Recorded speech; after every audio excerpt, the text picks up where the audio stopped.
55 Seconds by Kwasi Mensah. Interior car, night. Lisa, 20s, is driving and Frank, 60s, black, is in the passenger seat pointing a gun at Sarah, 20s, who is bound and gagged in the back seat. Finally. Get to make up for driving Miss Daisy. I'm telling you, I didn't need you on this, Frank. 2 shots to the back of the head, set the body on fire, and throw it in a dumpster. I'd be back home watching Grey's Anatomy right now. Frank turns back around and sits facing forward in his seat. That's the problem with you rookies, always rushing things. Lisa is staring intently in the rearview mirror and the car swerves. Hey, what's the goddamn road? Frank looks at the mirror and then looks at Sarah. Did your mama teach you not to stare? Ha! At least my mom wasn't old enough to be on the Underground Railroad. Someone thinks they got jokes. You should get a spot at the Laugh House. With our line of work, my humor is a little too dark for a 2-drink minimum. Not like you kids today are actually funny.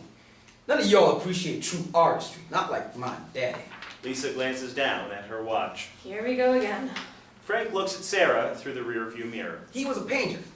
Went to school for it and everything. Our house was just covered wall to wall with just everything creature you could think of. Orangutans, giraffes, lions. It sounds like someone was just too lazy to take you to the zoo. Just let me get through the damn story. Frank turns to the back seat to face Sarah. He ended up paying the house to put money on the table. Fucking hated it. I saw the part of him that loved me crumble just a tiny bit every time he had to put on those overalls. Lisa stares in the rearview mirror a little too long again, and the car swerves. Sarah shrieks again, and Frank turns back around, facing forward. God damn it! You're supposed to kill her, not me! Frank looks back into the rearview mirror at Sarah. Anyway, that's when I decided, whatever I do, I'm gonna paint a house with a fucking Vincent Van Gogh. Then your dad would have loved what you did to the ear of that guy from our last job.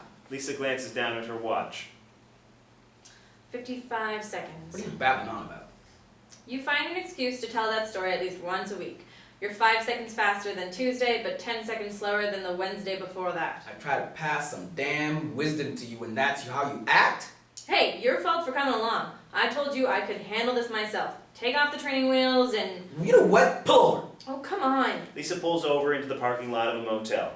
Did little Frankie get his feelings hurt? Finishing the job right now. Shoot her! Yeah, sure. Lisa turns around and points a finger gun right at Sarah. Bang.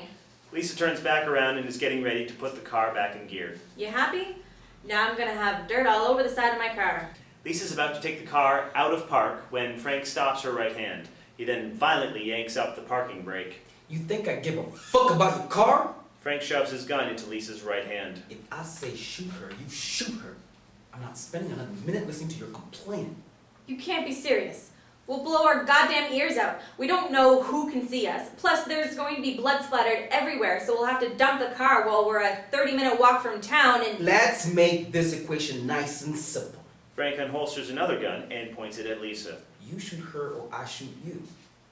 I don't mind the walk. I just figured out podcasts. Lisa finally realizes how serious Frank is. She slowly turns the gun towards Sarah. She takes off the safety while staring Sarah in the eyes. She gives Frank a couple of furtive glances, but is met with the unwavering stare of a man who really wouldn't mind walking back to town alone. She closes her eyes as she's finally made her decision. In one swift motion, she points her gun at Frank and pulls the trigger. An empty click. Frank lets out a bellowing laugh and drops his gun. Well, I guess you're a big girl now. What the shit? You think I wouldn't know you two went all Thelma and Louise on each other? Well, they didn't actually.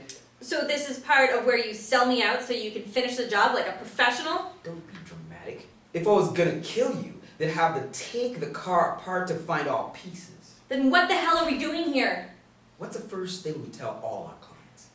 To tell the truth? To tell the truth. The only thing she stole was her client's pride.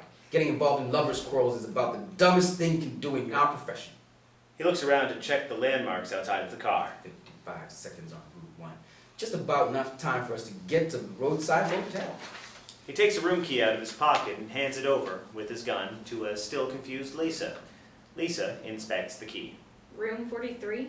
In there you'll find the jealous prick that hired us to kill that little lady. You do what you need to do and we'll head on our merry little way. But you just said lovers' quarrels. Yes. Because of idiot clients that will squeal as soon as they feel a little guilty.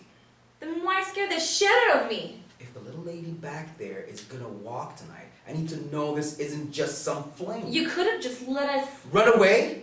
This guy's the type that'd rather see her dead than leave him.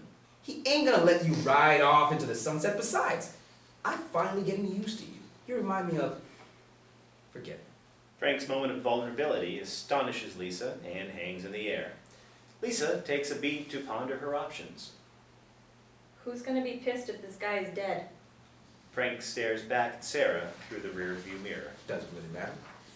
Lisa gets out of the car. She peeks in before closing the door and looks Sarah directly in the eyes. She turns to Frank. Thank you. Lisa closes the car door. Frank rips the duct tape off of Sarah's mouth as Lisa's steps fade out. Frank takes out a battered picture of two women, one of them black, in wedding gowns kissing. Scribbled underneath the black woman is, "Love you, Dad."